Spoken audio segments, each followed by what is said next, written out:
Good morning. This is of course, Angels in Politics broadcast. I am the White Collar Goon, the creative and artistic manifestation of Angels in Politics. I, well, first and foremost, have you had your breakfast? Have you had a meal? Me neither. Me neither. I'm still on the coffee this morning. Put a little black seed oil, you know how I do. A little maca root powder, ashwagandha. It's very bitter, extremely bitter. Actually, it tastes vile. But this is all for the internal. It's for the internal. I feel like I haven't spoken to you in quite some time, and I am keen to get back at it and to have this conversation with you, to have this dialogue.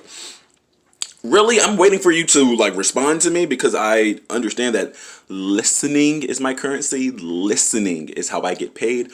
So whenever you're ready to speak to the goon, I'm always here listening. Even when you think I'm not listening, I'm always listening. And I will try to get back to you and respond when I can. But right now, I'm on fire. I'm on fire right now. I'm turned up. I'm turned up right now, right? So, there was a saying by Whoopi Goldberg in the film Sister Act. I don't know which one it was because it's been some time, but I remember when they dropped it in the 90s. I am a product of that time. But she said to one of the homegirls, I don't know whether it was Lauryn Hill or somebody, but she said, if the first thing you do when you wake up in the morning is think about singing, then guess what? You're a motherfucking singer. You are a singer. If the first thing you do when you wake up in the morning is think about writing, then you're a writer. Okay? You're a writer. If the first thing you do when you wake up in the morning is blase blah, claim it.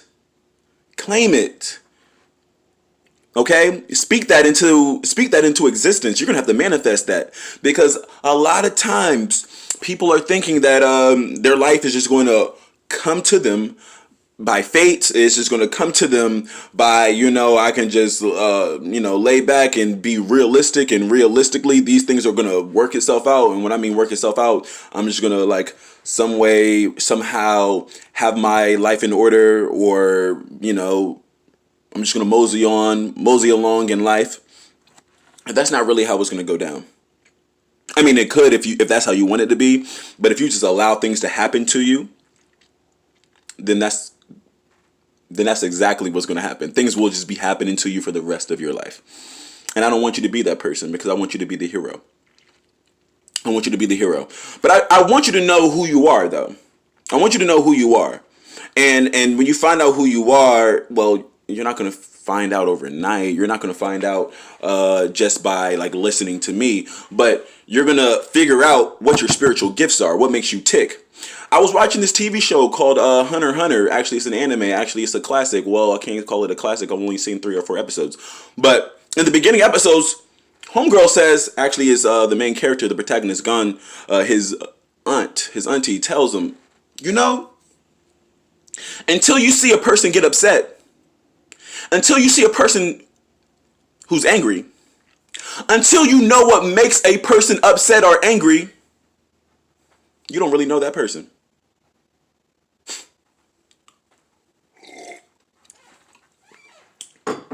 What ticks you off? What burns you up? What fires you up? What gets you here, whereby you see some shit, you heard some shit, you felt some shit, and you couldn't even control it. It just went out. It just went out because it's this does not register. This cannot happen. I do not align with this. To the core, to the core fabric of my being, this does not sit well with me, and I'm not here for it. I'm not here for it at all. Everybody has something like that in them. Everybody has what I will call the shadow, what I will call the goon, what I will call the part of you that is yo, I'm about to show my face. What makes you show face? What makes you show your face? Because at the end of the day, yo, we understand, homegirl. You're cute, you're attractive, you're docile, you're quiet, you're tranquil. You're one of those like go with the flow type of archetypes. We know that. Some people might say, hey, I already know I'm competent. I already know I'm intelligent. I already know I'm industrious. I already know I am relatively intuitive, and I'm sharp, and I'm perceptive, and I'm dedicated, and I'm diligent. Oh my gosh, homegirl, I know that. Homie, I know that. You got that. But what about whenever you're on fire? What about when that trigger comes and you're like, oh shit, like, I mean, like, that's not cool. Like, not only is it not cool, like, I can't stand for this. Not only can I not stand for this, I'm going to let you know verbally, right now, directly, straight to your face, I'm not here for shit. I don't respect that shit. I can't get down with that. So somebody says, well, Gabe, why are you so turned up? It's because, you know, I can't align myself with people who are sitting down and utilizing their platform to besmirch or to demonize or to disparage women. Okay? I'm not here for it. I'm not here for it. And a lot of the times it's coming from women. let's be honest. A lot of times it is coming from women who are doing that, but women have their own thing, because I understand why women are hard on other women. All right? And that's probably their own thing. Whenever the door is closed and it's just women central, when it's just, women university, or it's just women one-on-one, they can have their own conversation as to why they're at odds with each other. But we can already articulate it's a lot of sexual jealousy. It's a lot of internal conflict because of their own insecurities, their own self-doubt, their own lack of self-actualization. Okay, so we already are aware of that. Maybe you just don't like that girl because she handles herself, or she has a certain behavior, or she lacks a certain level of decorum, and you feel like, hey, I can't align myself with her, and that's fine. But whenever you go out and you demonize, you ostracize, you make a point to put down these women, that's when I have to say, like, come on, homegirl, that wasn't necessary. If you didn't really ride with homegirl because of how she moved, then that's one thing, and I can get that. But to use your platform to play her off, to disrespect her, I can't ride with that. I'm not with that shit. As far as the homies, let me tell you this. I know motherfuckers who will use their social media handles, will use their social profiles, use their social platforms to say nothing but negative things about girls, about women, about ladies, about whatever. And they don't use the word ladies and women. They use other words. And I said, why are you using those words? Like, why are you calling them that? Oh, because so and so Harvey used to date this dude, and she dated the father, she dated the son, she dated the future, she dated the man. Stop that, because you're exposing yourself. Stop that. You're exposing your insecurities. You're exposing your inadequacies. You're exposing your narrow-mindedness. You're exposing the fact that you're lame. You're lame as fuck, bro. If you're a male and you're calling another woman a hoe, bro, you're lame as fuck. And let me tell you why. I had a friend of mine this past week. This past week, my homeboy, and I know him from childhood. He came over and he visited the family, and he brought his wife. God bless. Got married a few years ago. It was terrible. I missed it. I was overseas.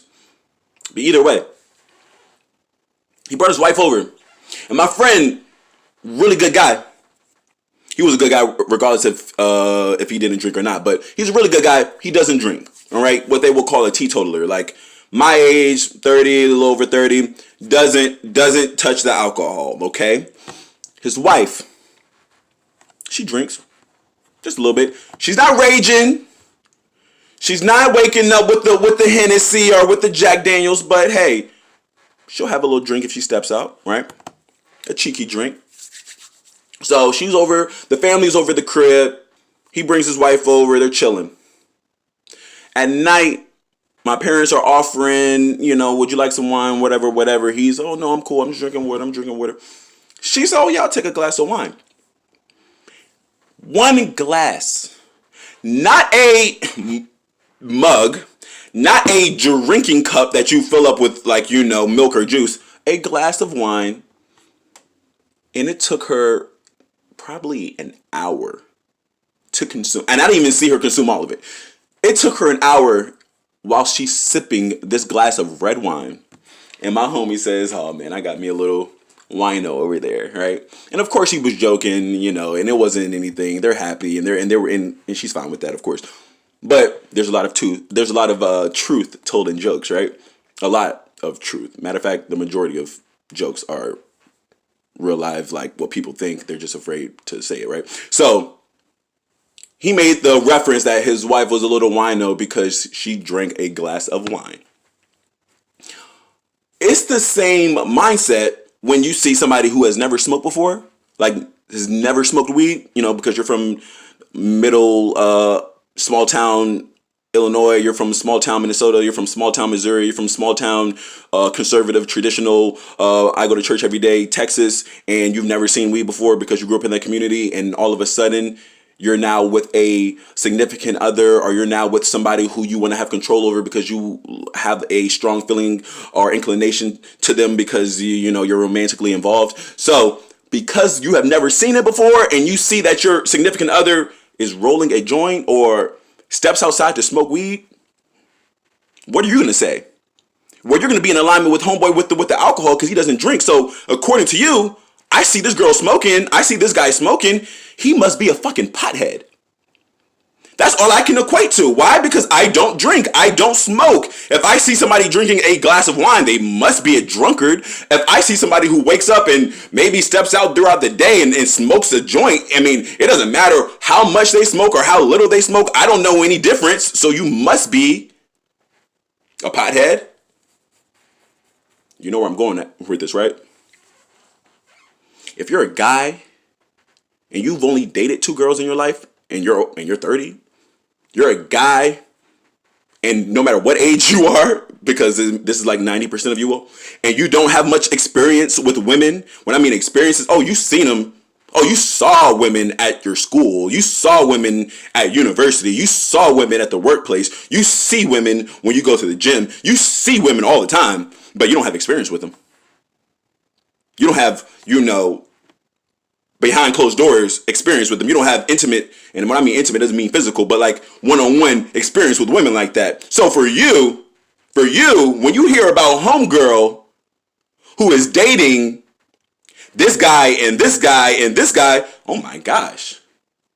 It's the same thing with alcohol. It's the same thing with weed. I'm not used to it. I never had no girls pulling up on me like that. I never dated 3 girls in a week. I never dated somebody's mother, and I never dated the sister, and I never dated the pretty girl in school. I never dated the popular girl in school. I never dated the cheerleader in school. I never dated the sorority girl in school. I never dated the attorney, the engineer. I never dated the nurse. I never dated the flight attendant. I never dated these girls. They never looked at me. They never gave me attention. I didn't go to the bars and to the clubs and have all these girls hitting me up, asking me what am I doing later, buying me drinks, inviting me over, trying to have sex with me. So since you accepted a date from 1, 2, or 3 guys who are popular, you must be a bad person. You must be. That's all. As a guy, and I'm conservative, I won't tell you I'm conservative. As a guy, and I'm narrow-minded, I won't tell you I'm narrow-minded. As a guy, because don't have access to women like this, and most guys won't tell you that, I'm going to demonize you. I'm going to disrespect you. I'm going to bring you down to my level. Because I don't get girls like that. I don't have options like that. Girls aren't trying to fuck me like that. So for you, girl, I'm going to call you a hoe. I'm going to call you a bad person. Matter of fact, I'm going to call you other names that I shouldn't even be saying.